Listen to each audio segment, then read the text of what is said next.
Les vraies voix Sud Radio, 17h-19h, Philippe David, Cécile de Ménibus. Et il n'est que 17h et c'est l'occasion pour nous de vous souhaiter un grand bonjour, un grand bonsoir. Bonsoir Philippe David. Bonsoir Cécile de Ménibus. Je dois vous faire une confidence. Oui. Le pull marin vous va extrêmement bien. C'est mon côté. Arnaud Montebourg. C'est mon côté prisonnière. Non, quand même. C'est plutôt Arnaud Montebourg. Je trouve. Vous qui aimez défendre le Made in France, vous savez, avec les sacrés français, Exactement. je trouve que c'est de circonstance. Voilà, vous allez pouvoir écrire des lignes, Philippe. Oh, elle est bonne celle-là. Enfin, il faudra déjà que j'apprenne à écrire. Non, vous écrivez très bien. La preuve dans les coups de gueule qu'on aura aux alentours de 18h. Ah, en tout cas, on est ravis de vous retrouver. Ce numéro de téléphone 0800 26 300 300 jusqu'à 19h. Avec au sommaire de cette émission le grand débat du jour, c'est à 17h30. Bruno Retailleau qui a dévoilé une circulaire adressée au préfet, marquant une rupture nette avec les directives. Souvenez-vous de la circulaire Valls. Le ministre de l'Intérieur propose une ligne beaucoup plus stricte pour les régulations. Alors parlons vrai. Est-ce que cette mesure peut permettre de réduire l'immigration clandestine? Et à la question, faut-il durcir les conditions de régularisation des sans-papiers? Vous dites oui à 96%. Vous voulez réagir? Aude attend vos appels au 0826 300 300. Ça me fait dire que j'ai oublié une syllabe dans régularisation. Bref, le coup de projecteur des vraies voix, malgré un ralentissement de l'inflation, les prix peinent à baisser dans les rayons. Au contraire, en moyenne, selon l'INSEE, certains prix ont légèrement augmenté, mais beaucoup moins qu'en 2023. Alors parlons vrai, est-ce qu'à votre avis, votre pouvoir d'achat, il a augmenté ou il a baissé en 2024? Et à cette question, baisse de l'inflation, l'avez-vous constaté sur vos tickets de caisse? Vous dites non à 98%, vous voulez réagir et il n'y a pas eu d'inflation pour appeler le 0826 300 300. C'est toujours 5 centimes TTC l'appel. Lionel Mauguin sera avec nous, un journaliste de 60 millions de consommateurs en charge de l'Observatoire de l'inflation. On vous souhaite la bienvenue, on est ensemble jusqu'à 19h. Les vraies voix Sud Radio. Et les vraies voix du jour, Philippe Bilger. Bonsoir cher Philippe. Bonsoir mes amis. J'adore. Les amis. Bonsoir. Bonsoir mesdames, bonsoir mesdemoiselles. Exactement. Il fallait vraiment que j'ai des contradicteurs de haut niveau parce que je me suis levé encore plus tôt ce matin. Et sinon je me serais endormi. Ah ouais, d'accord. Mais avec vous, des animateurs, c'est drôle, je me sens disposé à de la bienveillance. Oui, dis donc, c'est Noël. Prenez des photos, ça va pas durer. Qui c'est qui vous avez fumé quelque chose? Non, j'attends René Chiche, pardon. René Chiche, rédacteur en chef du groupe Entreprendre. Bonsoir. Bonsoir madame. Bonsoir mademoiselle. Bonsoir Mickaël Sadoun, que je suis ravi de revoir. Souvenez-vous le jeune Sadoun, Et voilà. qui a fait du chemin depuis. Eh ben, je vous remercie de le présenter. Allez-y. Mickaël Sadoun, qui est un petit peu l'étoile montante de tout, des essayistes, des médias. C'est ce qui se dit. C'est ce qui se dit, voilà. Et que j'aime beaucoup. Un petit peu, déjà, c'est Ray Newton. Oui, bien sûr. Je crois que Philippe Bilger a essayé de me soudoyer parce que je suis arrivé. Non. Faut pas parler de son album de photos du Soudoyer. Canada. Pourquoi? Pour le qui c'est qui l'a dit? Oui, exactement. Oui, c'est qui l'a dit. Surtout que depuis quelque temps, il répond. Non. Et si vous parlez tous en même temps, on ne peut pas entendre. Pardon. C'est ça le principe de la radio. Où elle commence la maîtresse? Ah bah elle commence la maîtresse. Non, elle continue parce que c'est Non, c'est toujours vrai. pareil. Allez, Jean-Baptiste est avec nous d'Aix-en-Provence. Qu'est-ce qu'il a de la chance. Bonsoir Jean-Baptiste. Oui. Bonsoir Jean-Baptiste. Bonsoir, je vous confirme, j'ai de la chance. Mais quoi, d'être dans les vraies voies ou d'être à Aix-en-Provence? Les deux, évidemment, mon général. Ah, vous avez reconnu. Là, au niveau du grade, là, on peut pas aller plus haut. On est bien. Mon cher Jean-Baptiste, sur la mobilisation qui ne faiblit pas concernant Boualem-Sansal. Oui, je suis très heureux de constater que des intellectuels et des citoyens continuent à se mobiliser pour exiger la libération de Boualem-Sansal. Alors je pense notamment à mon ami Kamel Benchik, mais également à des intellectuels comme Arnaud de Benedetti ou Stéphane Rosès. Je pense qu'il est important que la France continue à faire entendre sa voix, et d'autant plus qu'alors que des élus LFistes se sont opposés à cette résolution au Parlement européen, il me paraît important de souligner que dans un pays, le nôtre, qui a légué au bénéfice de l'humanité les combats de Montesquieu et de Diderot, on a encore des gens qui portent haut le principe de liberté. Ah, c'est vrai qu'ils ont voté Vrai oui sujet. à majorité. Oui. Je vais en faire mon coup de gueule d'ailleurs Oui. tout à l'heure. Mais Jean-Baptiste, quel beau prénom, est très optimiste parce que je trouve qu'en dehors du noyau initial de gens qui ont soutenu Boualem, il n'y a pas un monceau de gens qui sont agrégés. Mais peut-être, ai-je tort, on pourrait faire mieux. Je suis bien d'accord, je vais mettre mon grain de sel et je suis allé à la soirée de soutien de Boualem Sansal. La salle n'était pas pleine quand même. Et ça, c'est quand même un signe qui est, à mon avis, c'est que mon avis, pas très bon. René Chiche. Oui, mais enfin, il s'agit maintenant que le gouvernement français se montre à la hauteur pour essayer de faire libérer cet écrivain qui est français. Pas l'oublier. Oui. Algérien et français, certes. Et pour l'instant, on ne sent pas un gouvernement extrêmement... Comment ? Il le fait, je crois, mais en catimini, en secret... Pour l'instant, les résultats. Je regrette ce matin que le recteur de la mosquée de Paris, n'est pas soutenu. En tout cas, il est resté un peu en retrait. Michael Sadoun. Michaoul.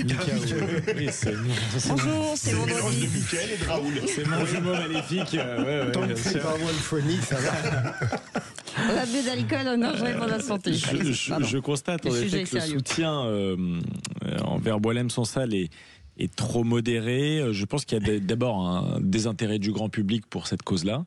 Je pense que les médias n'en ont pas assez parlé. Moi, je considère que Boualem Sansal est un otage français, qu'on devrait en parler autant qu'on a parlé d'Ingrid Betancourt, etc., qui ont été probablement des personnalités qui ont plus touché le grand public. Donc voilà, je trouve qu'on n'insiste pas assez. Après, évidemment, vous savez, des collaborateurs du Parti de l'étranger, il y en a toujours eu dans l'histoire de France. Rima Hassan en est une nouvelle incarnation, donc son dernier positionnement ne m'étonne pas. Manon Bry aussi, hein. Idem pour Chamseddine Hafez, qui n'en est pas à son premier fait un peu douteux vis-à-vis de l'Algérie et vis-à-vis, par exemple, de la montée de l'antisémitisme en France et d'autres thèmes. Merci beaucoup, Jean-Baptiste, en tout cas, pour ce sujet qui sera réitéré d'une façon un peu plus large par Philippe David dans son coup de gueule du jour. Vous restez avec nous dans un instant, le réquisitoire du procureur. Monsieur le procureur. Je vais parler d'une pensée de Guillaume Erner sur les Juifs. Très bien, on en parle dans un instant. En attendant, vous pouvez bien entendu, comme Jean-Baptiste, participer à cette émission. C'est le 0826 300 300. Merci de nous écouter avec Les Vraies Voix et à Sud Radio, bien entendu. Tous les jours, on se retrouve dans un instant. À tout de suite. Sud Radio. Sud Radio, parlons vrai. Parlons vrai. Sud Radio. Par Les Vraies Voix Sud Radio, 17h-19h, Philippe David, Cécile de Ménibus. Les Vraies Voix ce soir jusqu'à 19h, comme d'habitude. Philippe Bilger autour de cette table, Michael Sadoun, René Chiche et vous au 0826 300 300. Et puis Philippe David, il y a un événement. Il y a un événement demain qui se tient à Nice, dans les studios des studios TV de Nice Matin. C'est le G500 qui l'organise avec l'association Amour de la Justice. Et ce sont des débats sur la justice avec des tables rondes. Il y a des députés, des sénateurs, des avocats, des juges, des journalistes. J'aurai le plaisir de participer à une de ces tables rondes. Il reste a priori des places. Vous pouvez vous inscrire sur le site de Idéal Citoyen. C'est le G500 qui est avec nous tous les lundis matins, les lundis soirs, de 19h à 20h. Et le thème est passionnant, le populisme judiciaire. Moi aussi thème. Ouais. Ok, je voulais faire une blague, elle est tombée à l'eau. Non, moi j'ai compris. Ouais, merci Philippe David. On a compris. Mais un vous instant. en faites tellement, ma chère Cécile, qu'on ne peut plus rire autant. Dans un instant, les trois mots dans l'actu. Félix Mathieu, bonsoir. Bonsoir. Bonsoir Cécile, bonsoir. De quoi parle-t-on ? On va parler de ces négociations qui s'annoncent entre Vladimir Poutine et Donald Trump. Enfin, en tout cas, le maître du Kremlin se dit prêt à négocier avec son nouvel homologue des États-Unis sur le dossier en Ukraine. On va parler aussi de cet enlèvement d'un patron de la tech, d'un jeune entrepreneur dans les crypto-monnaies. Il a été libéré à l'issue d'une impressionnante opération de gendarmerie. 7 personnes interpellées aujourd'hui. Et puis cette affaire emblématique de l'époque des Gilets jaunes, l'éborgnement de Jérôme Rodriguez, avec un procès devant la cour criminelle de Paris ordonné par les juges d'instruction. En 3 mots, négociation, enlèvement et éborgnement. Allez, tout de suite le procureur. Les Vraies Voix Sud Radio, le réquisitoire du procureur. Philippe Bilger. Un réquisitoire sur un sujet lourd, monsieur le procureur. Selon Guillaume Erner, journaliste et sociologue, chaque juif s'est dit un jour en France, on se lève et on se casse. Si c'est vrai, que faire? C'est ça votre réquisitoire. Guillaume Erner travaille à France Culture et il a écrit un article dans le Figaro sur ce thème. Alors ça n'est pas peut-être très original compte tenu du climat actuel et de l'angoisse qui étreint beaucoup de juifs, et pas seulement les juifs, tous ceux qui soutiennent la cause de cette communauté. Mais ce qui m'a frappé dans le propos de Guillaume Erner, c'est qu'il donne des chiffres et il parle tranquillement, sereinement d'un phénomène qui nous traumatise. Par exemple, il indique que le départ des Juifs fait que, en Europe, par exemple, la population juive s'est réduite à ce qu'elle était au Moyen-Âge. Et il indique que pour la France, en effet, il n'y a pas un juif, et il connaît bien le milieu en question, qui ne se soit dit un jour, eh bien, on part, on se lève et on se casse. Alors que faire ? J'ai toujours été frappé par le fait que l'indignation collective contre l'antisémitisme, en dehors de quelques malades qui sont souvent trop politisés pour être moraux, eh bien, n'induit pas des résultats décisifs sur le plan des poursuites et des condamnations. C'est ça qui me frappe, et j'espère que des textes comme celui de Guillaume Erner vont servir à quelque chose. Mickaël Sadoun. Je vais vous étonner. Je pense que Guillaume Erner appartient à une gauche qui aime le juif dans la figure du martyr. Oui, il y a beaucoup de juifs qui veulent partir de France pour des raisons d'insécurité, ou pourquoi pas parce qu'ils ont envie de vivre en Israël, par idéal sioniste ou autre. J'étais une semaine en Israël et j'ai parlé à beaucoup de jeunes qui sont là-bas depuis 2 mois, 3 mois, 4 mois, depuis pas longtemps. Ils ont parfois fui la France assez rapidement parce qu'ils ont considéré que ça n'était plus une terre accueillante pour eux. Bien sûr qu'il y a ce phénomène-là. Mais ce que je veux dénoncer prioritairement ici, c'est cette gauche qui est passée d'une naïveté et d'une candeur totale sur les sujets d'immigration, d'insécurité, sur la transformation de la banlieue, sur l'antisémitisme dans les banlieues, à maintenant une espèce de dramatisation du sujet, et avec cette idéalisation pour eux du juif martyr. Je n'aime pas cette posture-là. Pour moi, si on est soucieux du développement de l'antisémitisme en France, on prend des mesures. On parle d'immigration. Où étaient ces gens-là quand Georges Bensoussan a parlé du développement de l'antisémitisme dans les banlieues ? Je le demande. Ils étaient nulle part. En général, ils étaient plutôt certains les insultaient. Certains les insultaient et lui faisaient peut-être même des procès. Donc, c'est bien gentil, toute cette gauche qui aujourd'hui ressuscite cette mythologie, je dis pas, ça existait, mais cette espèce d'image d'Épinal du juif martyr, mais j'aimerais maintenant qu'il y ait des actions politiques et des conclusions concrètes. Voilà. Oui, moi je suis un peu d'accord avec Mickaël là-dessus, parce que d'abord je n'aime pas cette façon de généraliser sur les juifs de France. C'est pas vrai que tous les juifs de France se lèvent, ont peur et se disent, on se casse. Bien sûr qu'il y en a certains qui veulent partir, comme il l'a dit, je les connais, moi, enfin on se connaît un peu, pour des raisons... Être inquiet n'est pas forcément de la peur. Hein. Comment ? Être inquiet n'est pas forcément voilà, de la c'est peur. ça. Mais ça donne en plus l'image d'une communauté juive un petit peu peureuse, repliée sur elle-même, ce qui n'est pas le cas. Et moi j'ai l'impression, en plus, que lorsqu'il parle de cette façon, il donne l'impression que la France, et moi c'est pas mon impression, hein, est un pays antisémite. Non, la France n'est pas un pays antisémite.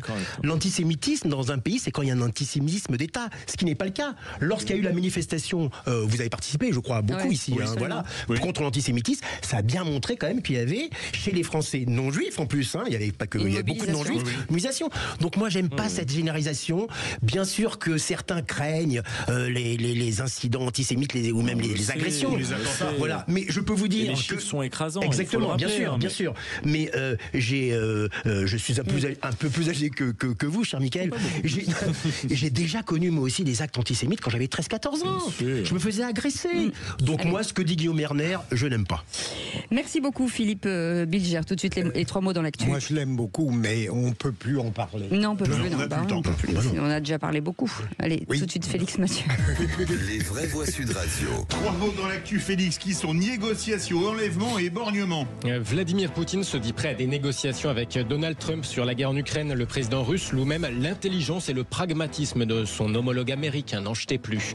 7 personnes interpellées pour l'enlèvement sous rançon et la mutilation d'un entrepreneur spécialisé dans les crypto-monnaies. Il lui avait coupé le doigt. Le trentenaire puis sa compagne ont finalement été libérés hier après une impressionnante opération de gendarmerie. Et puis une affaire emblématique de la période Gilets jaunes. Un policier sera bien jugé à la cour criminelle de Paris pour le tir d'une grenade qui avait éborgné Jérôme Rodriguez, figure du mouvement 2019. Les vraies voix Sud Radio. Vladimir Poutine n'a plus de mots assez forts pour louer les qualités de Donald Trump. La guerre en Ukraine aurait même pu être évitée si le milliardaire avait été à la Maison-Blanche à l'époque. Il y a 2 ans, affirme le maître du Kremlin, non content de louer l'intelligence, le pragmatisme, je le cite, du président des États-Unis. Vladimir Poutine ouvre désormais aussi la porte aux discussions réclamées par celui-ci. En ce qui concerne la question des négociations, nous avons toujours dit, et je tiens à le souligner encore, que nous sommes prêts à ces négociations sur les questions ukrainiennes.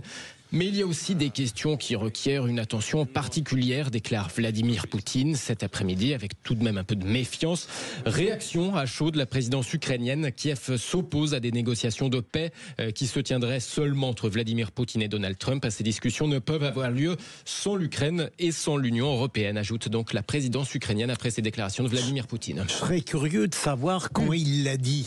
C'est-à-dire, il l'a dit après que Donald Trump a menacé. Cet après-midi. Ah, d'accord, donc c'est très important tout de même. Michael Sadoun. Moi, je pense, Vladimir Poutine est allé jusqu'à dire que la crise avec l'Ukraine n'aurait pas existé si Donald Trump avait été au pouvoir. Ce qui est dingue. Ce qui est dingue déjà de dire ça pour lui. Mais Donald Trump avait dit qu'elle n'aurait pas eu lieu si lui avait été président des États-Unis. Oui, non, mais ça pose des questions. C'est très drôle de dire si on s'était opposé si on s'était opposé à moi d'une manière différente, et ben finalement j'aurais pas attaqué. Je pense que c'est faux. Hein. Il avait des intérêts là-bas et il l'aurait fait de toute façon. Mais je pense quand même que la méthode de Trump qui consiste à ne pas moraliser l'adversaire et à négocier en des termes pragmatiques est quand même la bonne. Voilà. Ah oui. René Chiche. René. Oui, rapidement. En plus, non, mais parce qu'en plus, Poutine et la Russie sont dans une situation catastrophique, hein. Non seulement sur le plan militaire, mais sur le plan financier.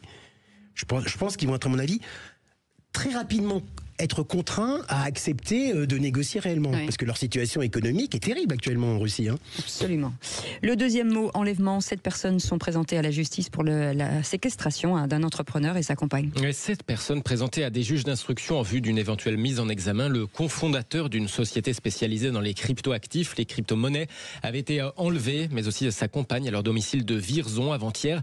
Ils ont finalement été libérés après une nuit de calvaire à l'issue d'une impressionnante opération. 230 gendarmes mobilisés sur plusieurs départements. Lui a été retrouvé dans une maison, elle dans le coffre d'une voiture. Le jeune entrepreneur, qui reste d'ailleurs mutilé, les malfaiteurs lui avaient coupé un doigt dans leur tentative pour obtenir une rançon, une importante somme d'argent qu'il réclamait. Ça rappelle le baron Empin qui en avait coupé un doigt.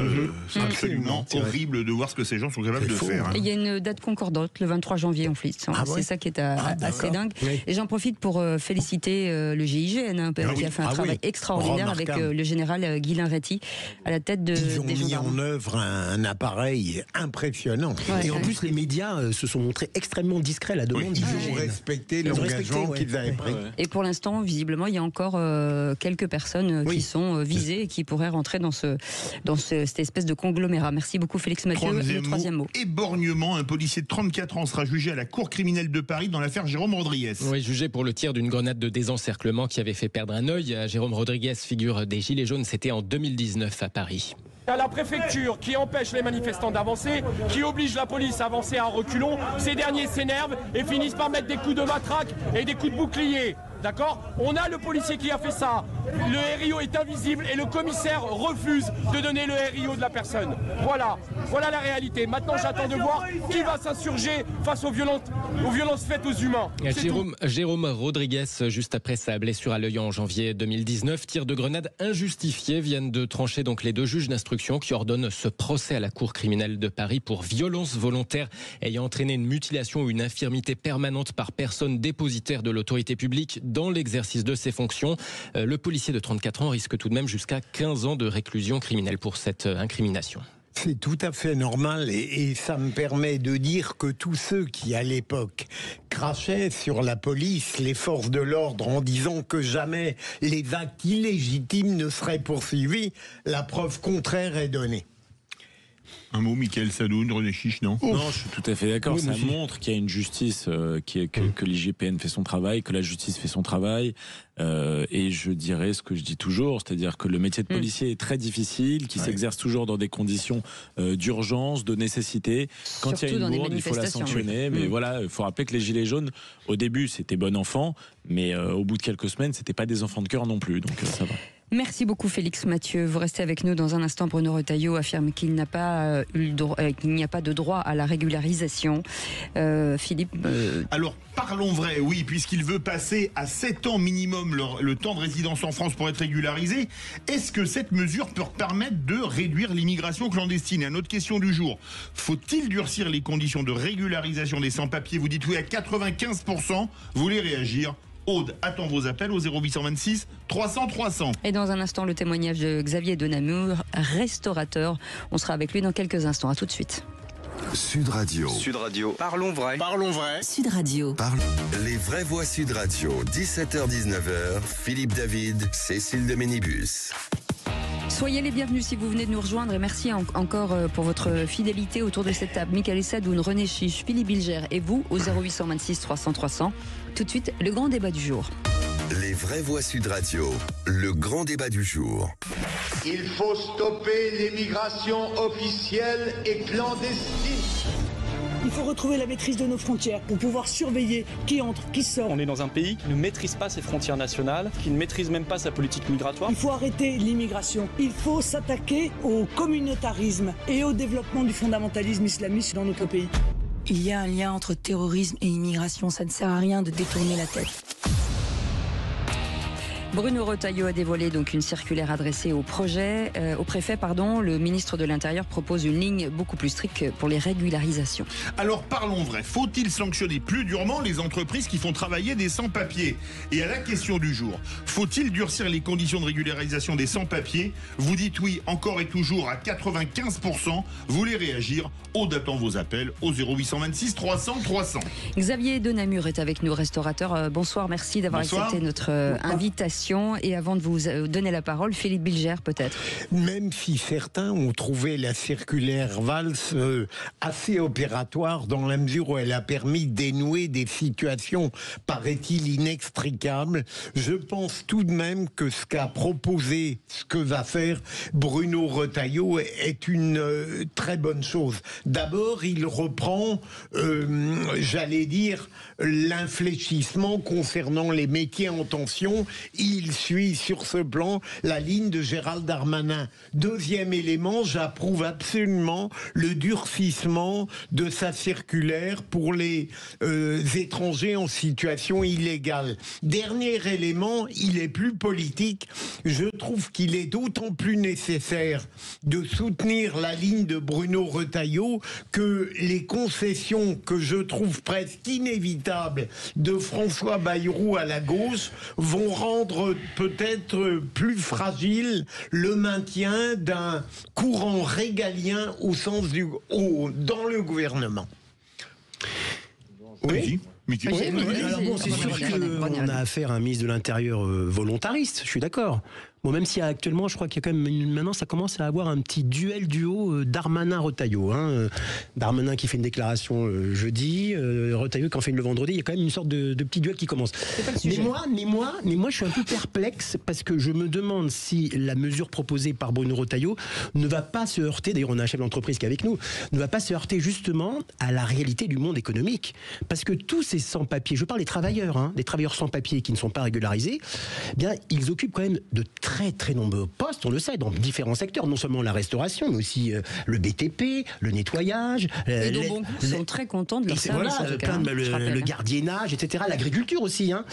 Et donc, imaginons que 300 000 travailleurs sans papier ne soient pas régularisés. Donc, à qui vont recourir les chefs d'entreprise? D'ailleurs, on peut remarquer la discrétion actuellement des organisations patronales et des organisations d'entrepreneurs, parce que, même si c'est un peu dérangeant ce que je vais dire, beaucoup de chefs d'entreprise sont quand même ravis d'utiliser cette main-d'œuvre de travailleurs sans papier qui ne sont pas régularisés. À bas coût en plus. À bas coût, dans des conditions parfois aléatoires. Ouais. Et bon, et vous voyez, donc tout ça, je pense que tout ça, c'est un système qui n'est pas si facile à remettre en cause. Donc Retailleau, je ne sais pas si mais c'est les métiers en tension. Oui, mais Mickaël Saloun. D'abord, je réponds à Philippe Bilger. Je pense que Bruno Retailleau n'est pas dans la ligne de Gérald Darmanin. Au contraire, du tout. Gérald Darmanin. Les métiers en tension, si. Non, dans sa loi immigration, au contraire, Gérald Darmanin a encouragé la régularisation presque automatique des travailleurs dans les métiers en tension, etc. Là, visiblement, Bruno Retailleau a envie de donner un petit coup de vis quand même pour rendre la régularisation plus compliquée. Pas pour les métiers en tension. Pas pour les métiers en tension. Moi, je trouve qu'il faudra avoir 7 ans de...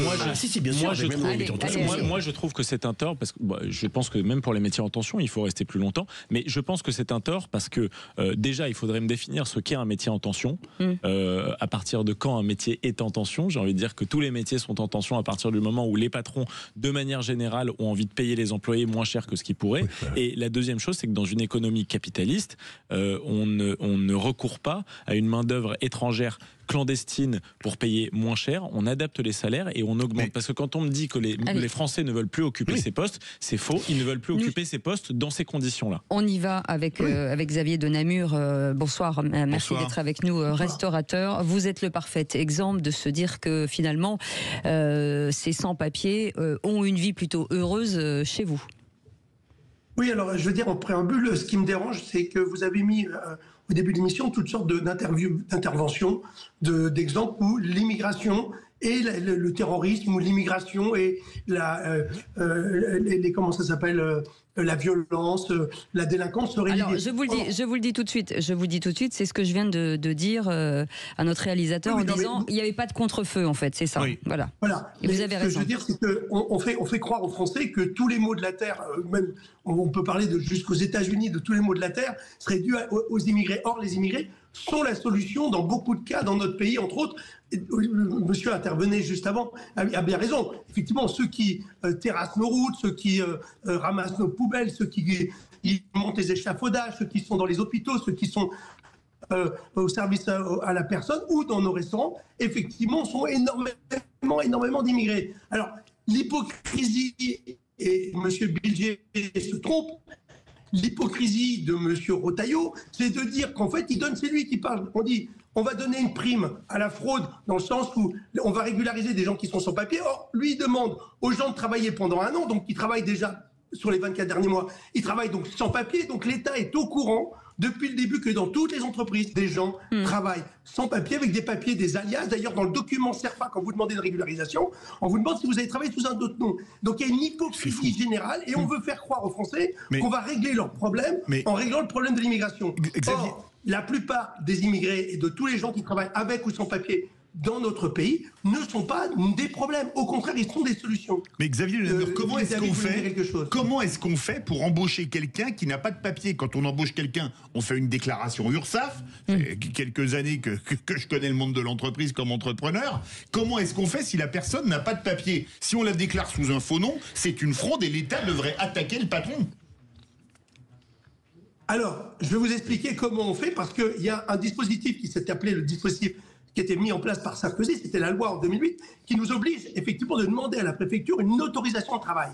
Lorsque vous avez des gens qui viennent avec des papiers, souvent aujourd'hui, avant ils venaient avec des fausses cartes de séjour, donc la préfecture, vous voyez, disait c'est pas bon, donc ils se sont tous devenus européens. Les gens, ils viennent ici dans notre pays, que ce soit pour des raisons économiques, de fuir la guerre, fuir des régimes totalitaires. Ils vont chercher, donc quand ils ont vu ça, ils sont passés tous avec des cartes d'identité espagnoles, belges, italiennes, et donc ils ont donné ces papiers. Après, la préfecture répond en disant « Nous, les documents européens, on ne les contrôle pas ». Parce que c'est ça l'hypocrisie de l'État, c'est de ne pas avoir voulu contrôler les documents européens ou français. C'est-à-dire que vous êtes français, la préfecture vous dit « non, il est français, on ne contrôle pas ». Sauf que les papiers français et européens sont des faux. Donc vous n'avez pas tous les patrons qui savent. Moi, j'ai eu dans mon entreprise des gens qui sont venus travailler avec des papiers espagnols. On ne l'a pas vu tout de suite. C'est-à-dire que la Sécu prend l'argent, tout le monde prend l'argent. la Sécu, l'État, ils payent des impôts, et on ne voit pas forcément qu'ils ont des faux papiers. Deuxième chose, vous avez des gens qui viennent avec des papiers de quelqu'un d'autre qui ne sont pas eux-mêmes. C'est-à-dire, c'est pas eux, celui qui est en face de vous, c'est pas le bon. Mais vous ne pouvez pas savoir, vous allez me dire, tous les Noirs se ressemblent. Ah, une grosse blague bien raciste. Ben non, le truc, c'est qu'effectivement, il y a des gens qui peuvent ressembler. Les patrons ne sont pas forcément des physionomistes, n'ont pas forcément le pouvoir de police de dire, ah bah, est-ce que c'est lui, c'est pas lui. Bon, donc du coup, ils travaillent. Et vous avez la sécurité sociale, donc l'URSSAF, qui ramasse peut-être des gens qui travaillent 10 fois, qui font 10 fois 35 heures parce qu'ils donnent leur papier à plein.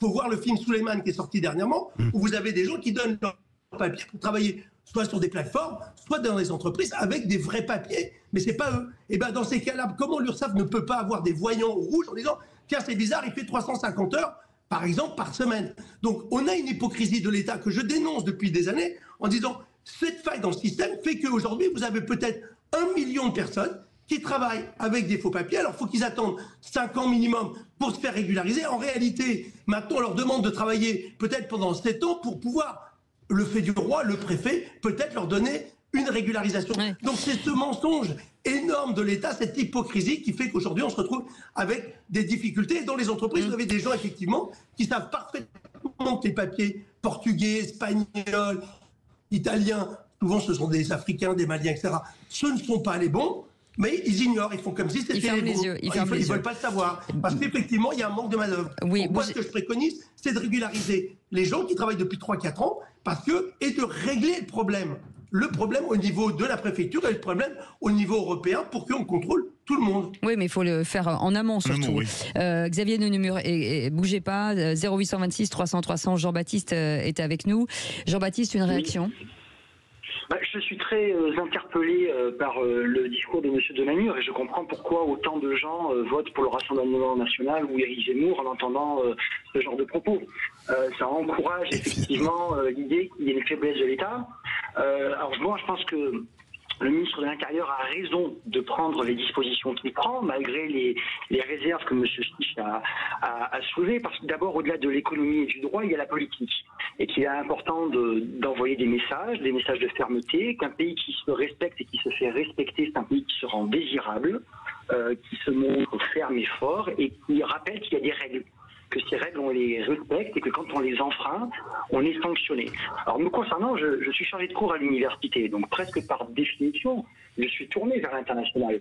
Mais une nation ouverte n'est pas une nation ouverte aux 4 vents. On est en droit de dire qui peut rentrer, est-ce qu'il faut des quotas ou non, dans quelles conditions, que quand on arrive dans un pays qui est accueillant, on respecte les règles et les us et coutumes de ce pays, d'abord.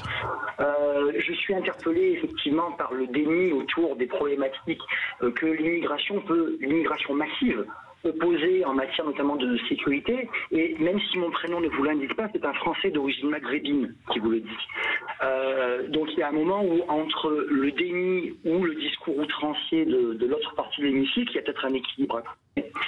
Et je voudrais finir en précisant que bien qu'étant dans l'université, j'ai quand même eu un parcours dans le privé, dans le monde de l'entreprise, et je suis toujours étonné de voir ce pont qu'il y a entre le capitalisme néolibéral le plus dérégulé et le gauchisme le plus décérébré. Comment voulez-vous que les Français que l'on fait passer pour des fainéants à longueur de journée veuillent travailler dans des conditions de salaire de plus en plus bas parce qu'il y a une augmentation du coût de la vie? Certes, le Covid est passé par là. Effectivement, nous avons une situation qui est difficile à rétablir. Il n'est pas évident de remettre les gens au travail. Mais la restauration, par exemple, le métier de la restauration, j'ai beaucoup d'amis qui travaillent dans la restauration, exige effectivement un certain dévouement, un sacrifice sur sa vie personnelle, la vie familiale. Les horaires sont à flux tendu et qu'on ne peut pas attendre des gens qu'ils veuillent travailler pour des salaires, disons pudiquement, qui sont quand même très bas. Donc la première des réformes à faire, peut-être au niveau de l'entreprise, et j'entends les problématiques de cotisation sociale et patronale, ça consisterait à se mettre autour de la table et à envisager sérieusement d'élever les salaires des travailleurs, et peut-être effectivement que nous aurions moins de métiers dits en tension. Bravo. Restez avec nous, Jean-Baptiste. Philippe Bilger. Je rejoins le propos de Jean-Baptiste, en moins érudit en ce qui me concerne. la prestation Xavier de Namur que nous connaissons tous était tout à fait intéressante.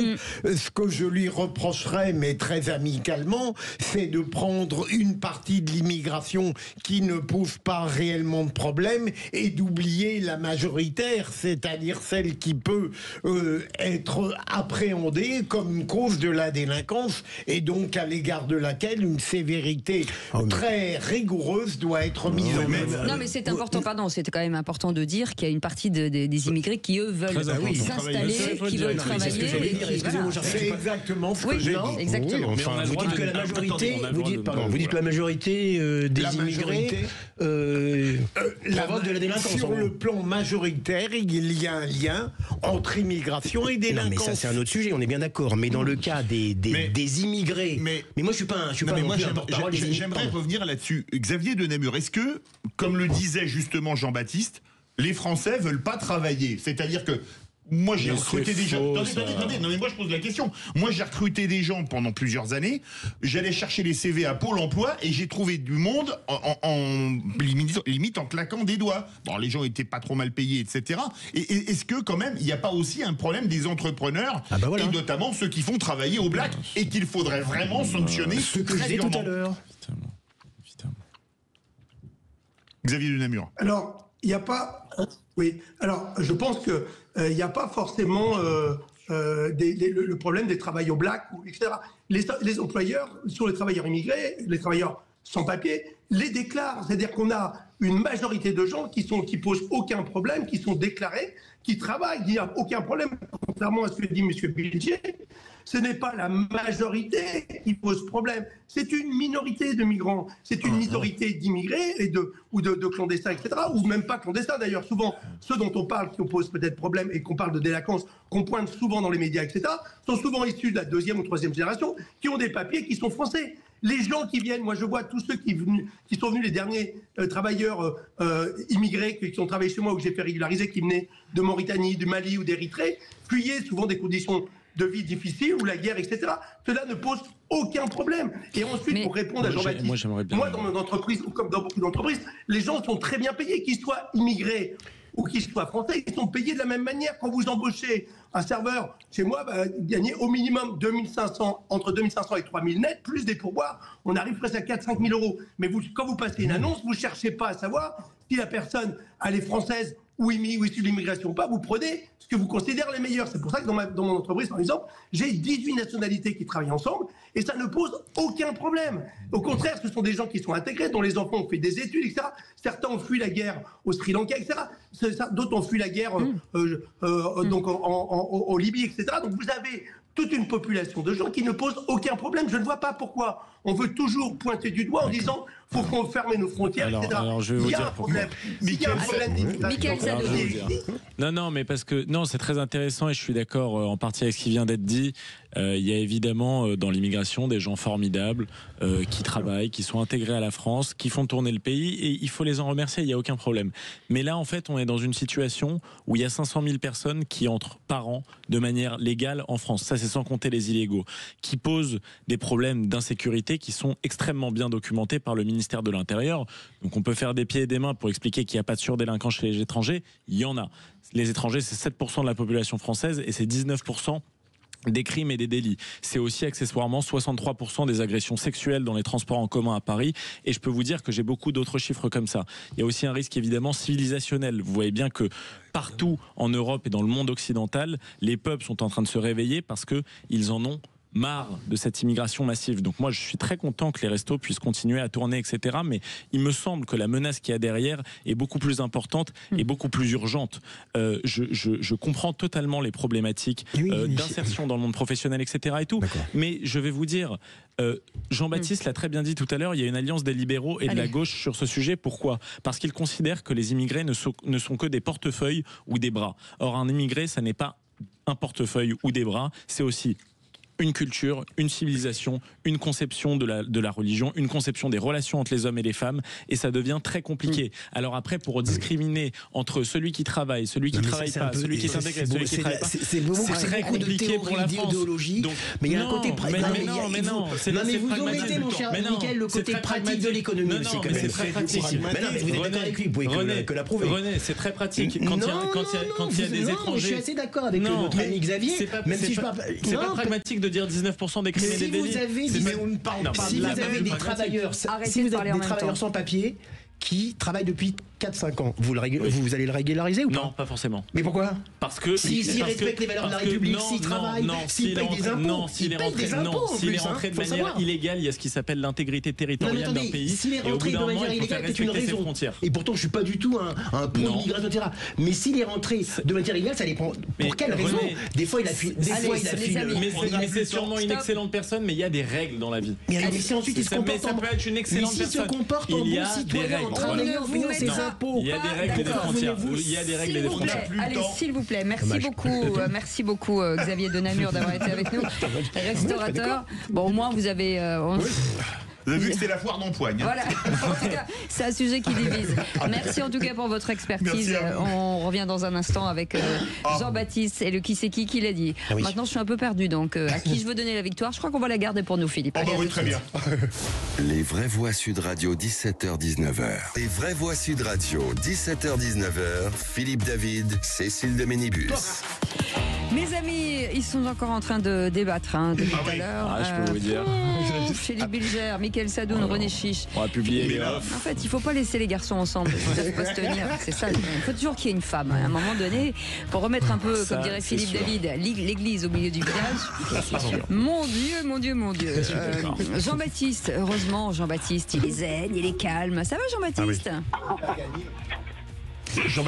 Jean-Baptiste, je disais que heureusement que vous étiez là parce que vous êtes zen, vous êtes calme, c'est bien, ça fait du bien.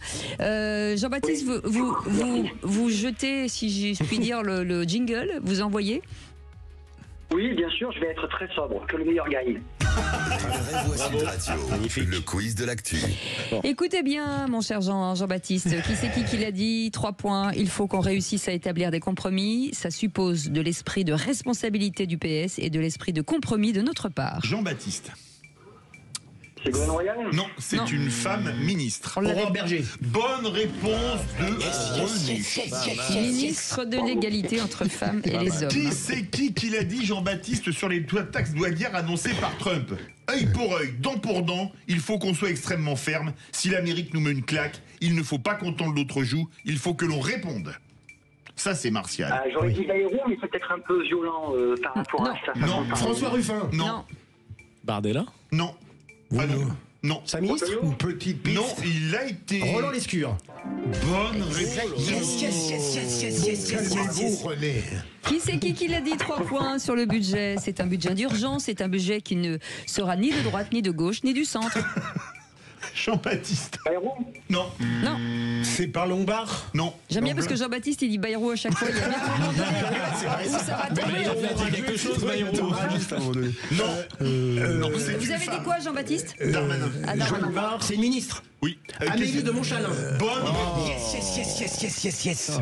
Là aujourd'hui. La dose qu'il vous met. Il a mangé du lion ou quoi? Qui c'est qui l'a dit à 3 points? Écoutez bien. Pour sauver notre industrie, il faut une politique commerciale et il faut mobiliser le capital national plutôt que d'aller faire la danse du ventre à Choose France devant Elon Musk et Mark Zuckerberg. Jean-Baptiste. John Malangoucha. Villeroy de Gallo, non? Non. Ah non, c'est pas le même bord. Non. C'est pas du chenu. C'est lui qui veut mobiliser les parts. Ah non, c'est à l'autre bout. Ah pardon. C'est Ruffin. Bonne Ruffin. Yes, je le fais au ralenti là. Non, là c'était de la chance. Yes. Non mais Allez, la dernière, si ce n'est l'une des dernières. Qui c'est qui l'a dit? L'extrême gauche, c'est du terrorisme intellectuel. Jean-Baptiste. Rotaillot. Bonne réponse de Jean-Baptiste. Ouais, bravo mon Jean-Baptiste. C'était à moi pourtant. Qui c'est le dernier, mais vraiment vite. Qui c'est qui l'a dit sur l'Europe? Nous devons être un continent pas simplement de régulation, mais d'innovation. Ah ben là, c'est Bayrou. Non. Benjamin Haddad? Non. Glucksmann. Bonne réponse, Raphaël Glucksmann. Voilà. Mais qu'est-ce qu'il a pris? Non, mais attendez, c'est la routine pour moi. Alors là, C'est une claque. c'est un score. Voilà, 15 monumentale. Bravo René. Merci, merci. Merci à moi-même. Mon Merci à ami René. Alors, je vais Entre présenter, vous deux. mes excuses à Jean-Baptiste. Il n'y avait aucune question où c'était François Bayrou. La prochaine fois, pour lundi, j'en mettrai une avec Bayrou. Vous ne m'en voudrez pas. Bon, Philippe Bilger et Mickaël Sadoun, Bon, on a cours fait de de la rattrapage ce week-end. On a fait de la figuration. Là. On a regardé les trains passer. Je vous trouve personnellement très bon, donc vous revenez Ah oui. quand vous voulez. C'était un plaisir de vous avoir. Ah, vous êtes Bon super. week-end. Et on vous souhaite un très beau week-end sous le soleil de la région PACA. À très bientôt. Dans un instant, Bon week-end également. merci beaucoup. Dans un instant, le journal, le bulletin météo avec Rémi André, et puis le bulletin de la colère avec Philippe David. On va parler de quoi? Certains sont nés avant la honte. Oh la vache, ça magnifique. envoie ça. Cassé. Ah bah dites donc. Allez, à tout de suite. Très belle Sud Radio. Sud Radio. Parlons vrai. Parlons vrai. Sud Radio. Parlons vrai. Les vraies voix Sud Radio, 17h-19h, Philippe David, Cécile de Ménibus. Et autour de cette tablée merveilleuse, j'ai envie de dire, Ah oui. Mickaël Sadoun. C'est de la haute gastronomie. Ça va, là. vous étiez en train de téléphoner avec qui? Non, pas du tout. C'est Je que- regardais un profil intéressant. Ah, ça va. On m'a transmis. Un profil intéressant sur Non. Tinder? Non, pas du tout. Il faut être très professionnel sur LinkedIn. Non, non. Ouais, genre, Je suis quelqu'un de très sérieux. Vous avez jamais dragué sur LinkedIn? Ça m'est déjà arrivé une fois. Sur LinkedIn? J'avoue. J'avoue. Ouais, puis, il y a- Mais vous il savez peut que y les gens avoir font des beaucoup. Hein. Oui. Je pense que LinkedIn, il y a le même type d'excitation qu'il peut y avoir pour les gens parfois au bureau. Vous savez que beaucoup de gens se rencontrent au bureau parce qu'on est dans Absolument. un cadre professionnel C'est vrai. qui parfois, par ses contraintes, peut faire émerger des désirs d'ailleurs et d'évasion. C'est marrant, il connu dit ma ça en première regardant épouse. Philippe Bilger dans les yeux. Ça me fait flipper. Je sais que ça va lui parler. Et Tinder, il y a des contagions qui nous rendent excusables ici. On a pratiqué. Et vous, René Chiche? Alors moi je suis sur Mythique là. D'accord, voyez très bien, très bien. Et c'est vrai, hein, j'ai connu ma première femme au bureau. Ah, bah tu vois. Continuez, René. Tu vois. Voilà. Mais Et vous- c'est un des seuls cas de Et vous, rencontre où est-ce qui que dure. vous avez rencontré votre épouse, Philippe? Je vais vous étonner. Dans le micro, parce que c'est important. À la cour d'assises. À la cour d'assises? Elle Voilà. était jurée. Oh. Ça a été un coup de foudre absolu. Je n'ai Incroyable. attendu Oh, c'est 8 ans pour la persuader que j'étais l'homme merveilleux que vous avez deviné. Incroyable. Heureusement que vous n'avez pas fait de la politique, parce qu'il faut persuader les électeurs si c'est 8 ans pour une voix. Mais précisément, ça n'était pas une électrice. Quelque chose de beaucoup plus important, mon cher Denis. Bien sûr, bien sûr. Et Philippe David? Moi, c'est au théâtre. Au théâtre. Oui, c'est vrai. Et Quelle vous classe. Ah oui, tiens. Et moi, si. Vous pouvez Bien tout sûr, il nous envoie dire, jamais ma les chère questions. Cécile. Mais vous parlez duquel? Celui du jeudi. Vous parlez de qui? Il y en a un dont j'ai entendu parler Oui. avec le ballon ovale. Ah, donc vous parlez pas de Bruce Willis. Ah oui, c'est ça. D'accord, ok. Vous parlez de celui que j'ai Ah pour oui, parce l'instant. que Voilà, Bruce c'est ça. Willis, c'est d'accord, ok. Oui, oh bah il y en a d'autres, hein, vous Ah, savez. d'accord, hein, d'accord. Il y avait aussi Non, mais Sim, c'est un quand choix même. Non, original. ça va, je déconne. Vous avez oublié Sim. Sim, avec qui vous étiez Sim. Absolument, Tu si. parlais ouais. du 15e qui va durer toute votre vie. Ah voilà, Sim de c'est ça, Ménibus. c'est ça. Excellent. 0826 300 plutôt que dire des bêtises. Il nous Vous reste êtes plus beaucoup de pudique, temps. hein, mine de rien. Pas du tout. Je vais Tout enlever à mon l'heure, pull. vous Vous allez voir si je suis pudique. Allez, on écoute le message que vous nous laissez sur les répondeurs. Bonjour, Sud Radio, c'est Marc de Marseille. Je viens d'entendre que M. Hollande voulait se représenter à la présidentielle. Et j'ai envie de hurler. Le plus mauvais président que j'ai connu depuis que je suis né, c'est la haine contre ces gens-là. Bonne journée, Sud Radio. À bientôt. Ah bah dis donc, Alors, c'est pas Marc Tinder, de là pour le coup, on est pas Marseille, dedans. il passera pas ses vacances avec François Hollande, ça c'est clair. Et Le ton de Marc, d'ailleurs, était une forme de deuil au figuré anticipé. Ouais. Mais moi, je suis le seul ici. Je n'ai jamais voté socialiste, entendons-nous, malgré la conviction de Françoise de Gois. Mais j'ai toujours défendu François Hollande devant ceux qu'il jugeait catastrophiques. vous y croyez, vous, Allez. une candidature Hollande? Malheureusement, on a 20 Il a secondes. été le pire président de la 5e République de loin, je trouve, sur tous les plans. Allez. Très bien. Prenez- Merci, Michael. Il y croit lui-même, mais il ne représente, à mon avis, pas du tout la piste des socialistes pour 2027. Mais vous vous rendez compte que vous savez faire court finalement. Tout à fait. Je sais faire court. Et Vous voyez que j'ai pas mis trop de nuances. Le problème, c'est quand j'essaie d'introduire de la nuance. Je ne crois pas. Je suis toujours en train de faire des gestes. Taisez-vous. Et quand je leur demande pas, ils le font. Ça m'énerve. Allez. Dans un instant, le coup de gueule de Philippe David. Un énorme coup de gueule sur le vote de certains au Parlement européen. Oui, on voit très bien de qui vous voulez parler. Ouais. Allez, à tout de suite. Sud Radio. Sud Radio. Parlons vrai. Parlons vrai. Sud Radio. Parlons vrai. Les vraies voix Sud Radio, 17h-19h, Philippe David, Cécile de Ménibus. Avec moi, autour de cette émission, que des séducteurs. Hein. Vous l'avez entendu il y a quelques instants, Tinder, Mythique, le théâtre, LinkedIn. On fait ce qu'on peut. Voilà. Séducteur virtuel ici, parce que vous ne faites jamais ce que vous promettez. Non, mais moi, ça m'amuse en fait d'être parmi tous ces garçons. Mais il y en a pour tous les goûts sur ce plateau. Il y a un homme de droit, très droit dans ses bottes, aussi. De droite aussi. Il y a un homme un peu plus laxiste, un homme de culture, un homme qui a de la hauteur intellectuelle. C'est pour les cheveux que vous dites ça. Un sentimental, un artiste en la personne de René. Vous avez mis culture en un seul mot. Un grand blagueur en la personne de Philippe David. Et après, comment vous allez vous décrire? Je sais pas, c'est pas à moi de me décrire. Un génie. Oh, ça va là. Pour la séduction, il y a mieux. Mais là, on a écoutez, moi je dis le jeune Sadoun. Ouais. Bah, je n'ai pas que la jeunesse pour moi.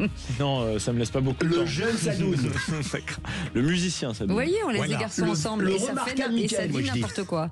Ça y est, on peut y aller. On peut y aller. On est chez nous ici, on fait ce qu'on veut. Pour une fois qu'on parle pas politique. Vous avez le titre de propriété? Non? Oui, madame. Allez, tout de suite, Philippe David. Les vraies voix Sud Radio. Comme d'habitude, je vais remettre le clocher au milieu du village, un village alsacien, puisqu'il s'agit de Strasbourg, où se trouve le Parlement européen. Pourquoi Strasbourg? Parce que le Parlement européen a voté hier une résolution demandant la libération de l'écrivain français Boualem Sansal, incarcéré arbitrairement par le régime militaire algérien.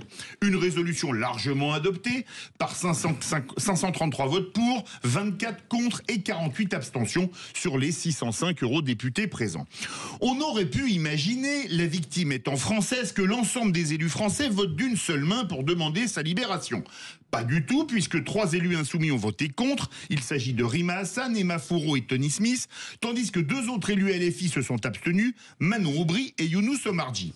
Rima Hassan a expliqué son vote sur Twitter par ces mots, je cite, « Boualem Sansal défend dangereusement des thèses identitaires d'extrême droite, reprend la rhétorique du grand remplacement ou encore stigmatise les personnes exilées, ou encore le texte dont il est question a été mis à l'agenda par une coalition de la droite et de l'extrême droite. Il a notamment été signé par Marion Le Pen. » Pour la première partie, on espère que Sandrine Rousseau ne demandera pas de droit d'auteur à Rima Hassan, la députée écologiste, dans une de ses nombreuses élucubrations, ayant déclaré sur Sud Radio, je cite à nouveau, « Les positions tenues par l'écrivain sont des propos relevant de l'extrême droite et d'une forme de suprémacisme. » Pour la seconde partie, rappelons qu'il y a 50 ans, un gouvernement de droite a déposé en France un projet de loi légalisant l'IVG et que donc, si on suit sa rhétorique, Rima Hassan n'aurait pas voté la loi Veil puisqu'elle venait de la droite.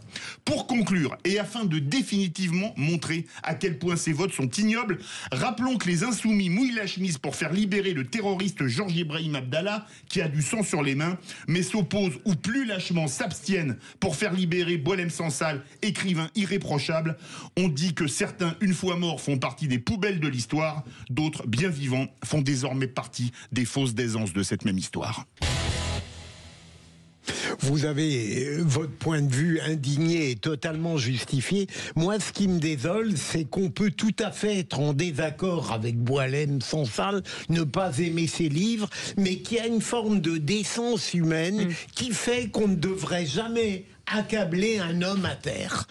J'espère respecter toujours cet engagement. C'est odieux. Ah oui, non, mais moi je partage totalement ce que vient de dire Philippe et je vous félicite pour votre chronique qui était... oui, pour une fois. Je vous félicite pour votre chronique parce que je partage absolument ce que vous venez de dire, donc je ne vais pas rajouter quelque chose de supplémentaire. Hein. Mickaël Sadoun. Que vous dire, Rima Hassan est pour moi une ennemie de la France, c'est une ennemie de la liberté. Son vote ne m'étonne pas. Si demain il y avait eu un intellectuel de gauche et même d'extrême gauche qui était dans des geôles algériennes ou autres à 80 ans est malade, croyez bien que j'exigerai sa libération. Elle ne le fait pas. Ça me laisse penser que c'est pas une question de politique, mais une question d'humanité. Merci beaucoup Philippe David. Tout de suite l'info en plus, et c'est Félix Mathieu, je vais y arriver. C'est vendredi. Les vraies voix Sud Radio. Et la cour d'assises de l'Hérault vient de condamner à la perpétuité la mère d'Amandine, 13 ans, qui était morte affamée en 2020. Une mère de famille jugée pour acte de torture et de barbarie. L'adolescente avait été retrouvée morte d'un arrêt cardiaque et d'une septicémie à Mont-Blanc près de Béziers en août 2020. La collégienne était alors enfermée depuis des semaines dans un débarras sans fenêtre, privée de nourriture. Elle ne pesait plus que 28 kilos pour 1,55 m. Une mère qualifiée par le parquet de tyran domestique, de dictateur des intérieurs, de bourreau d'Amandine.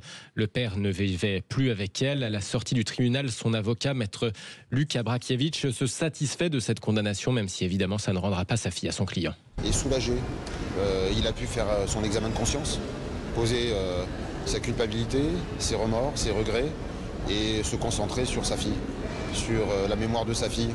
Je crois que c'était important pour lui et important pour toutes les parties civiles. Des propos recueillis par l'AFP aux assises de l'Hérault. L'ex-compagnon de la mère d'Amandine écope, lui, de 20 ans de réclusion criminelle pour avoir privé sa fille de soins. C'est 2 ans de plus que les réquisitions du ministère public. Un beau-père qualifié au cours de l'audience de lâche collaborateur du système mis en place par sa compagne. C'est vraiment une horreur.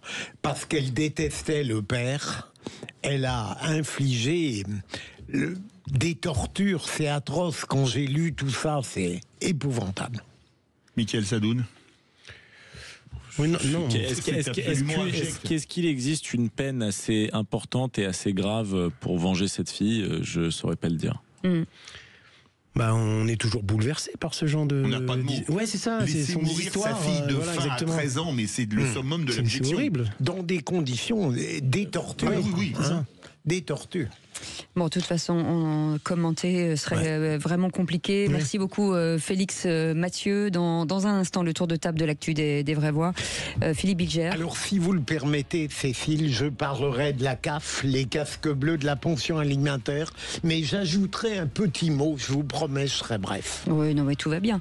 Mickaël Sadoun. Moi, je parle d'une partie de la droite française qui fait un peu n'importe quoi avec Donald Trump en ce moment. Avec vous? Moi, j'ai un coup de cœur cinéma quand un singe joue une pop star. Très bon, c'est pas mal, très bon titre. Allez, vous restez avec nous. C'est un métier. Oui, ça, n'exagérez pas non plus. Allez, 0826 300 300, vous attendez ensemble jusqu'à 19h. Sud Radio. Sud Radio. Parlons vrai. Parlons vrai. Sud Radio. Par les vraies voix Sud Radio, 17h-19h, Philippe David, Cécile de Ménibus. C'est vendredi, tout est permis. Je devrais pas dire ça parce qu'ils vont monter au créneau et sauter sur l'occasion. Donc je retire ce que je viens de dire, bien entendu, avec autour de cette table Mickaël Sadoun, avec René Chiche et Philippe Bilger, bien entendu. Je me demande si c'est pas Philippe Bilger le meneur ce soir. Mais bon. Mais je répète. Moi, je respecte les règles de Cécile, même quand elle triche. Moi, je suis toujours le plus sage. Je suis toujours le plus sage. Excusez-moi, évidemment, elle triche toujours en votre faveur, alors vous les approuvez, ça c'est clair. La preuve, regardez le nombre de fois où il a gagné. Vous devriez vous taire, mon cher Dedu, parce qu'on pourrait en dire long devant des gens qui vous sont chers. Et je tiens à vous signaler qu'il y a beaucoup plus de fois où les gens qui sont de votre côté, qui sont gagnants, plutôt que de mon côté. C'est logique, j'en ai 2 de mon côté, il y en a qu'un seul du vôtre, et donc non, ça parce s'explique. que votre feuille, elle est toujours là-bas, et Non, c'est parce vous que qui je la montrez. tourne toujours vers moi. Bah oui, je la tourne toujours vers moi, bien sûr. En fait, vous prenez nos invités comme pour des canards sauvages. Vous trichez pas de dos. Trichez pas de dos. Le truc qui fait rien. J'adore. Allez, tout de suite, le tour de table de l'actu des vraies voix.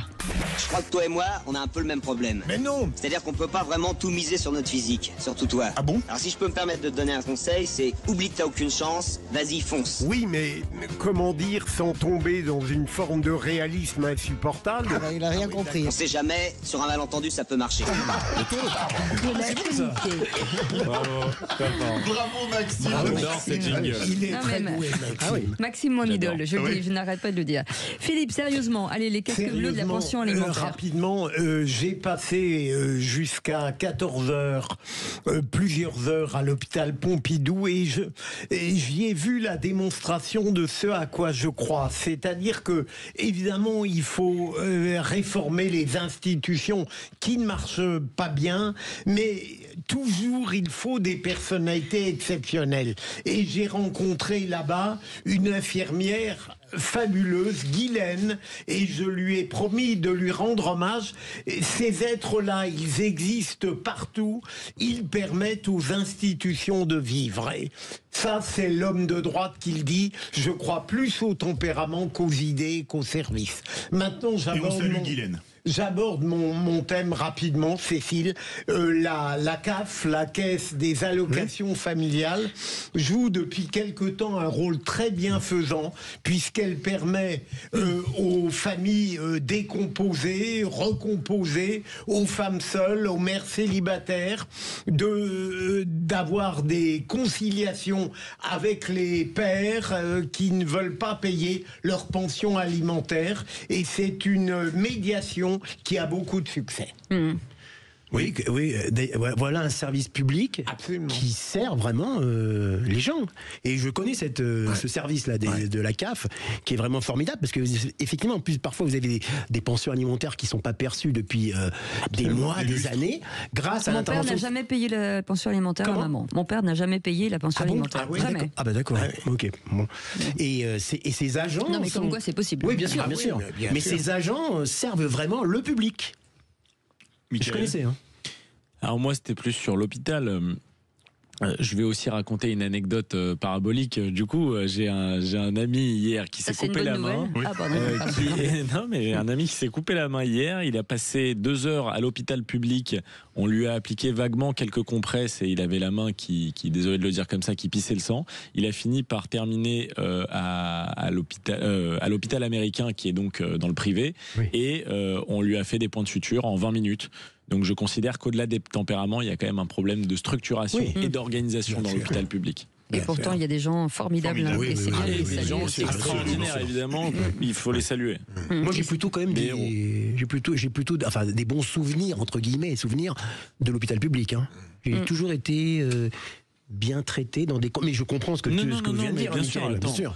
C'est des héros, ceux qui travaillent là-bas. J'ai beaucoup d'admiration, notamment pour les infirmières qui sont sous-valorisées, etc. Exactement.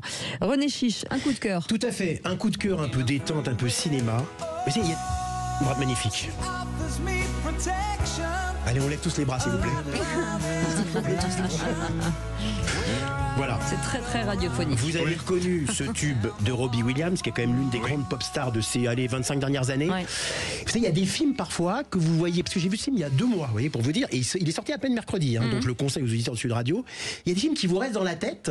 Donc ça prouve quand même que c'est un film qui a quelque chose, qui a un potentiel. Impact. Exactement. Ce film s'appelle Better Man et c'est un biopic sur Robbie Williams. Alors vous allez me dire, un biopic, encore un de plus. Après Aznavour, après Sarah Bernard, après plein d'autres qui sont pas... Mais là, celui-là, il a justement l'idée en plus, c'est que en fait, le personnage de Robbie Williams, en fait, c'est incarné par un singe.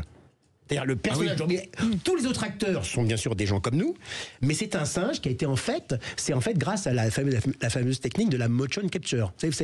Vous mettez un acteur devant un écran vert ou un là, avec des petits points, et ensuite il vous transforme. Et donc l'idée, et au départ paraît farfelue, vous vous dites mais qu'est-ce que c'est que cette idée de voir, mais justement, c'est tout l'intérêt de ce biopic, parce qu'à un moment donné, on oublie complètement ce singe, parce que d'abord il y a la voix de Robbie Williams qui raconte le film, etc. Et l'acteur parle aussi. Mais c'est formidable. D'abord, c'est une formidable biographie. On apprend tout sur la vie de Robbie Williams, mais pas de manière non plus totalement, flatteuse. Non, pas du tout. Il parle de ses addictions, de son succès. Il parle de l'époque des boys bands, parce qu'il faisait partie d'un groupe Texas, je crois. Exactement. Mais franchement, si on veut voir un film, mais en plus un film grand public, qui va vous surprendre, franchement va vous surprendre, va vous aussi vous donner de la pêche grâce au tube qu'il a écrit, etc. Vous montrer aussi l'époque de l'Angleterre des années 70, 80, vous voyez, où il a vécu, c'est fort. Et vraiment, vous voyez, quand un film a une idée comme ça un peu originale pour un biopic, parce que je vois le regard de Philippe, mais je vous assure, j'ai une question après. Absolument. Et on est surpris, pendant les 5 premières minutes, mais après, on est complètement dedans et franchement, tout le monde peut y aller. Est-ce que paradoxalement, René, est vraiment le fait de se représenter comme un singe, ça n'est pas une manière d'occulter la sincérité de sa vision de lui-même? Non, parce que justement, lui, il est quand même au départ coproducteur du film aussi. Il a justement dit, il voulait faire un biopic sur un biopic, mais il s'est dit, il faut que j'ai une idée originale. Ils l'ont cherché, il a trouvé cette idée. Et il s'est dit, avec ça, je vais peut-être un peu me démarquer. Et c'est formidable, encore une fois. Moi, je n'oserais faire de commentaires après les deux grands hommes de culture que sont Philippe Bilger et René Chiche. Non, mais c'est dit par un génie en plus. Non, alors pas la moitié d'un génie. Mais je veux que les auditeurs de Sud Radio sachent quand même que Philippe Bilger et René Chiche, et je le dis sans exagération, sont des grands hommes de culture qui voient tous les films, toutes les pièces de théâtre. Vous n'êtes pas là en off, mais ils sont tout le temps en train de parler des nouveautés. Et moi, j'avoue que je suis un peu largué dans tout ça. Mickaël, vous êtes un génie. Pensez, vous, Mickaël. Non, vous êtes un génie. Moi, je suis du monde économique, ça n'a rien à voir. Tout de même. Et voilà, et ça s'envoie des fleurs. Vous avez eu raison sur l'immigration. Voilà. Et nous, que dalle. Ah bah non, pas un mot. Nous, on si vous voulez, je peux vous tresser des louanges extraordinaires. Mais attendez, c'est vous êtes une icône absolue. Bien sûr. Vous êtes l'icône de. Vous êtes une femme de culture. Vous êtes un couple extraordinaire. C'est une marque, Cécile de Ménibus. C'est plus un nom. Et Philippe David, le jour quand il sortira des sujets un peu libertins, il fera. Mais Philippe David est un réservoir inépuisable d'anecdotes sur le foot, de blagues potages. Vous vous rendez pas compte, il a une culture extrêmement éclectique. Voilà. Bon, on est bon, on valide. On est bien, on y va. Et votre tour de table. Moi, je vais parler de la droite. Allez. Exactement. Je trouve que depuis la victoire de Donald Trump, et pas que depuis la victoire de Donald Trump, il y a évidemment un mouvement mondial, etc. Il y a une mode dans la droite française qui consiste à reposer sur le pilier grand libéralisme économique, conservatisme social, parfois poussé un petit peu à l'excès, mais je comprends, on est tellement arrivé dans une période excessive qu'il faut redresser la barre, et aussi sur un peu l'outrance dans le parler. Je constate que ce suivisme, moi en tout cas, m'énerve un petit peu. La bataille de la droite française pour savoir qui a été le plus invité par Donald Trump à son investiture, moi je l'ai trouvé un petit peu ridicule. Je suis d'accord. Quand on est souverainiste et patriote, on ne se dispute pas pour savoir qui est au pied de l'Amérique. Quand on défend des valeurs conservatrices, on n'est pas là à essayer d'imiter les géants de la Silicon Valley. Je trouve que la droite française a des ressources historiques sur lesquelles s'appuyer. Nous avons la chance d'avoir eu un personnage comme le général de Gaulle qui a tracé une voie pour une droite qui prend en compte bien sûr le monde du privé, mais aussi un certain sens de l'État et une vision à long terme. Donc je trouve ça dommage quand je vois des personnages français pasticher la droite américaine. Philippe Bilger. Lors de la cérémonie d'investiture, j'avais l'impression tellement il y avait d'idolâtrie médiatique et politique de la part de certains qu'on venait d'élire un président français. On oubliait complètement que sa vision était tout de même de porter atteinte à certains intérêts français. Bien sûr. Oui, alors on peut citer qui, non? C'est qui? Vous parlez de qui exactement? Non, mais je pense à BFM ou à des chaînes. Des médias, là. Non, des médias. Et quelques politiques. Mais attention, vous savez que vous avez raison. Même je trouve que la couverture médiatique, moi, de l'investiture de Trump, mais complètement, mais c'était ridicule. Très belle cérémonie. Non, mais d'accord, mais vous avez des chaînes qui ont fait 12 heures d'antenne où on vous montre des gens mais parce que c'était tellement surréaliste. On en a parlé pendant 2 semaines. Vous vous rendez compte de... Non, mais c'était trop. Et puis, d'ailleurs, quand vous voyez les audiences... Moi, je trouve que c'est pas un mauvais président, mais qu'on en fasse une couverture pendant 2 semaines, qu'on parle que de ça et du geste que lui a fait.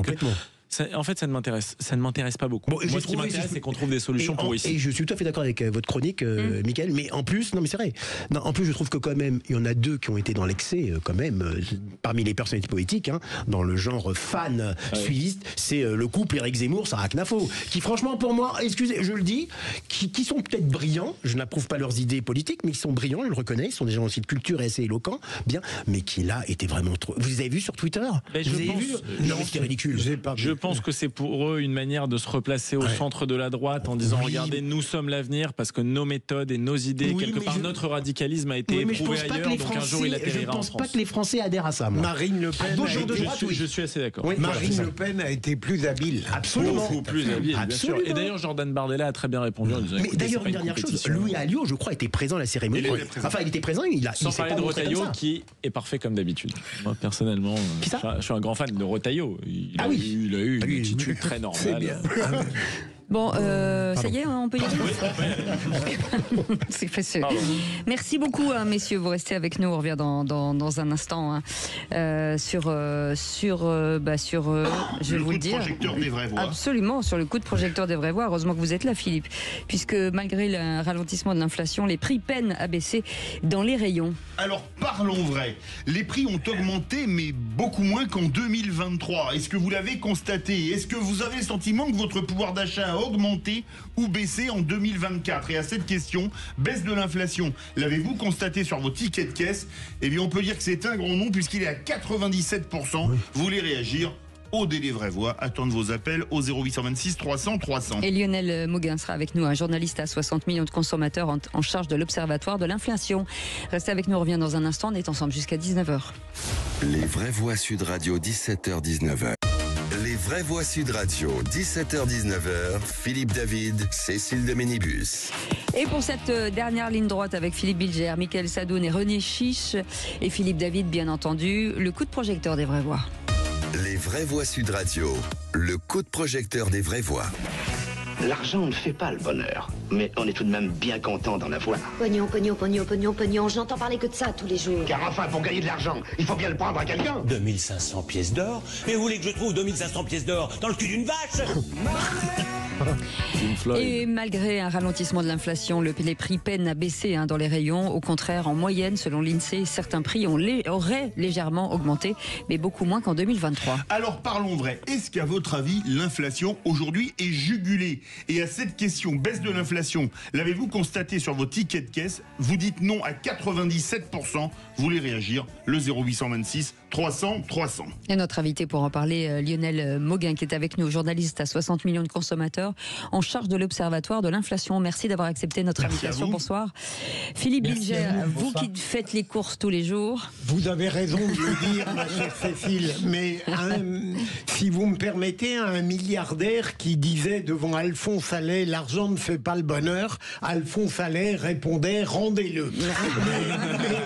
Mais plus sérieusement, vous avez raison, Cécile, je ne fais pas les courses tous les jours, mais autour de soi, on entend énormément de gens dire que la vie devient plus chère, trop chère. Et pardon de faire une digression, mais qui, je crois, n'est pas sans rapport avec notre sujet. J'ai été frappé par un reportage sur TF1 où on montrait à quel point dans les grandes surfaces, les gens désertaient, vous savez, ces caisses automatiques où on fait tout soi-même parce qu'ils trouvaient que, et en définitive, parce qu'ils trouvaient que c'était trop cher, et les grandes surfaces vont remettre de l'humain pour persuader les gens qui devraient acheter davantage. Ça n'est pas un rapport évident, mais je crois tout de même que quand j'entends encore une fois mon environnement, ils disent tous c'est trop cher. Alors ce serait véritablement mépriser cette majorité que de penser qu'elle a tort. Mickaël Sadoun. Bon, alors d'abord il y a la réalité des chiffres et l'objectivité, c'est que l'inflation sous-jacente, c'est-à-dire l'inflation sans les prix qui sont très variables, type produits énergétiques, etc., elle a quand même bien diminué. Elle est à 1,3%, je crois, cette année en glissement annuel. Exactement. Pas en gloussement. Pas en gloussement annuel. Donc, il y a une objectivité, c'est que les politiques monétaires ont permis de faire diminuer quand même l'inflation et que contrairement à ce que certains économistes annonçaient, ça s'est pas terminé en catastrophe monétaire. On a fait ce qu'on appelle un soft landing. Après, derrière ça, il y a évidemment le ressenti des gens. Ils ont l'impression qu'ils payent plus cher, etc. D'où ça vient? À mon avis, ça vient du fait que les salaires en France sont trop bas et qu'ils augmentent trop peu. La France est un pays qui ne produit plus assez, où les salaires n'augmentent pas assez. On le voit, le PIB par tête de la France, c'est 44 000 $. En Allemagne, c'est 54 000 $. Aux États-Unis, c'est 80 000 $. Donc vous voyez qu'il y a un sujet de pouvoir d'achat qui ne dépend pas exclusivement de la montée ou de la descente de l'inflation. Voilà. Absolument. D'ailleurs, en fait, la principale préoccupation des Français, c'est le pouvoir d'achat. Même si ensuite vient bien sûr d'autres sujets. Le pouvoir d'achat quand même en priorité. Les gens parlent que de ça. Oui, mais voilà. Mais par contre, vous avez tout à fait raison. Lorsqu'on parle au niveau quotidien, au niveau pratique, c'est parfois, moi par exemple, c'est vrai, j'ai pas l'habitude de prendre le ticket, que la caissière on donne. Mais maintenant, je remarque que de plus en plus de gens demandent leur ticket pour se rendre compte du montant total, du prix, etc. Est-ce que les remises ont bien eu lieu? Oui, et puis se rendre compte du montant. Et c'est vrai que dans la réalité, moi, j'ai pas l'impression que les prix de la vie quotidienne surtout les gens vraiment changé. Beaucoup les bons d'achat, les cartes de fidélité, pour avoir des tarifs un peu plus intéressants. Lionel Moguin est avec nous, journaliste à 60 millions de consommateurs en charge de l'Observatoire de l'inflation. Alors, est-ce que cette baisse de l'inflation, elle a été générale ou est-ce qu'elle a été, par exemple, hors les produits énergétiques, mais par exemple, ça a été stable sur l'alimentaire, mais sur les produits manufacturés de grande consommation, ça a augmenté. Elle en est où exactement, l'inflation, Lionel Moguin? L'inflation, elle est pas depuis un an. Quand on parle des taux qui augmentent ou qui baissent depuis un an, moi, j'ai envie de vous dire que les consommateurs, ils regardent les étiquettes. Et les étiquettes, certes, elles se sont calmées, mais elles restent à des niveaux très élevés. Je rappelle, je vais vous donner des chiffres parce que nous, on travaille avec l'Institut Nielsen qui nous donne leurs données. On a pris 10% l'an dernier, 7% l'année précédente.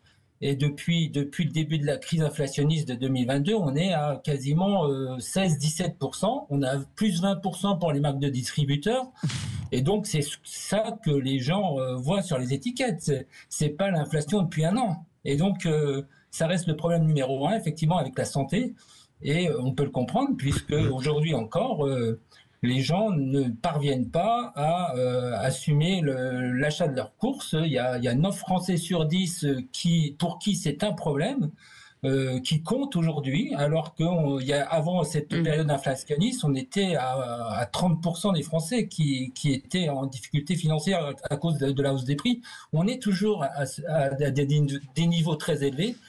En plus de ça, on a moins de promotions dans les grandes surfaces à cause de la loi des Crozailles et aussi au manque de générosité, il faut bien le dire, des distributeurs. Il n'y a pas eu d'effort sur les marges. Les chiffres d'affaires et les marges des distributeurs ont augmenté mécaniquement avec cet effet inflationniste.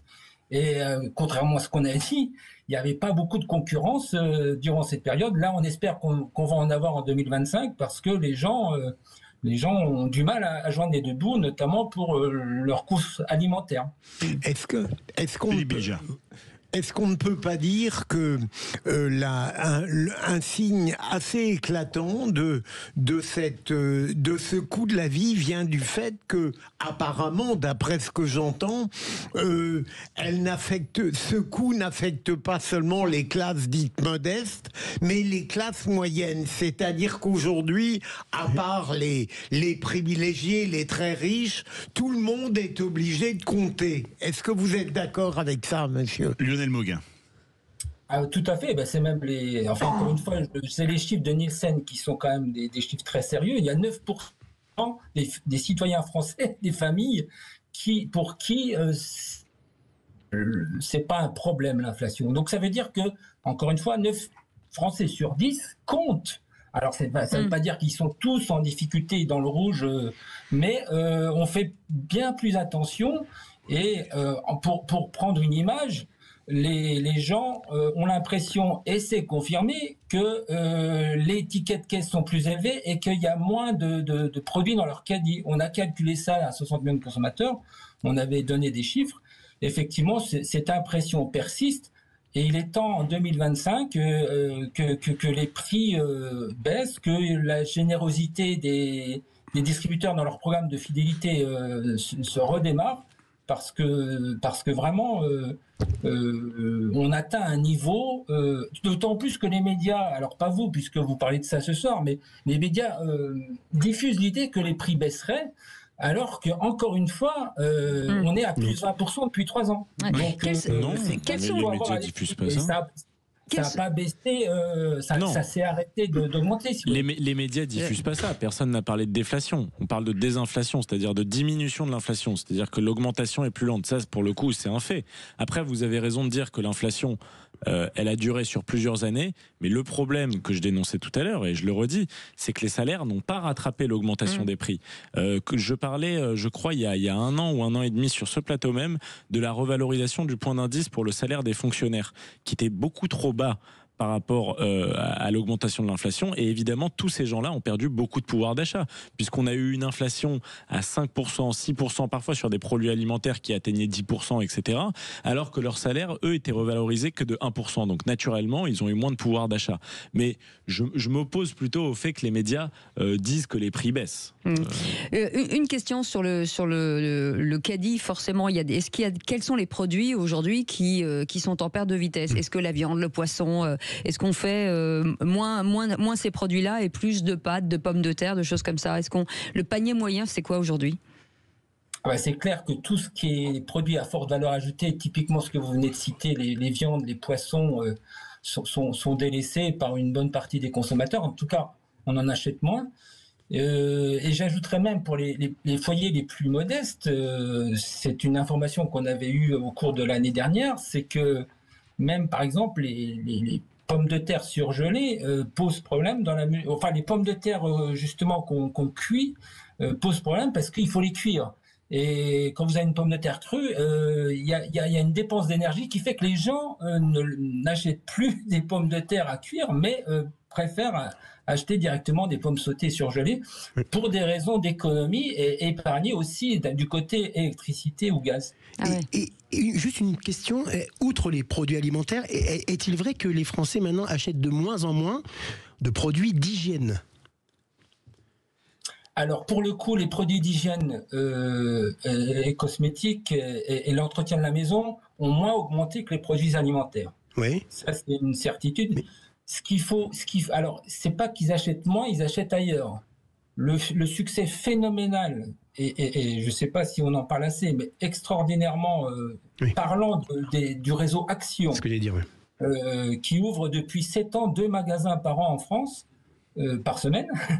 Il y a des files d'attente tous les jeudis parce qu'il y a des nouveautés chez Action. C'est à la fois très très accessible et puis en même temps c'est du vrai commerce dans la mesure ça anime bien les magasins où ces magasins qui sont objectivement moins chers ont pris beaucoup de parts de marché aux grandes surfaces telles qu'on les connaît et c'est là-bas qu'on achète effectivement les produits d'hygiène, d'entretien parce qu'ils sont bien moins chers et Action par sa capacité d'achat a pu maintenir ses prix accessible. Merci beaucoup Lionel Mauguin pour votre expertise, journaliste à 60 millions de consommateurs en charge de l'Observatoire de l'inflation. Merci d'avoir accepté notre invitation.